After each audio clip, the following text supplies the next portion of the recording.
Hello everyone, I am Ayush Agrawal, a student of BITS Pilani Pilani campus, and I am presenting to you my final pitch report of Columbia Sportswear Company. US apparel industry is a $350 billion industry with Columbia Sportswear as a dominant brand with significant market share. This company serves a niche market for the winter sportswear. This company has a very large geographic footprint with coverage of around 108 countries, which makes it insulated from the ups and downs restricted to a particular economy while simultaneously making it prone to the foreign exchange rate movement.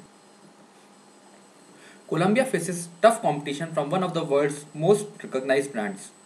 Close substitute availability gives consumers a higher bargaining power in this market. Coming to the financial analysis, company has the highest gross profit margin in the industry. This company refrains from the debt financing as is evident from the zero net debt to equity ratio.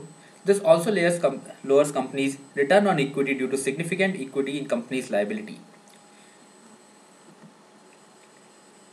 Company has high PE ratio of 19.1, which is close to the industrial average of 18.54.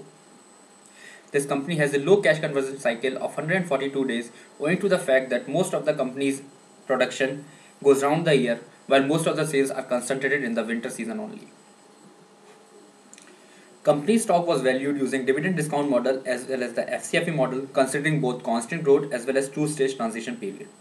Except for the constant growth DDM model, which expects the company to grow at a constant rate of 6.87%, much higher than the GDP growth rate of 2.04%, every other model shows that the stock is overvalued.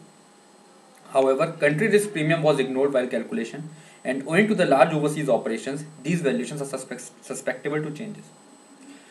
Current market prices show investor confidence in the company.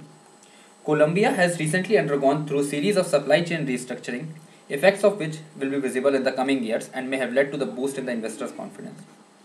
However, going by the present valuation models, we can say that the company is overvalued and the stock is liable to fall.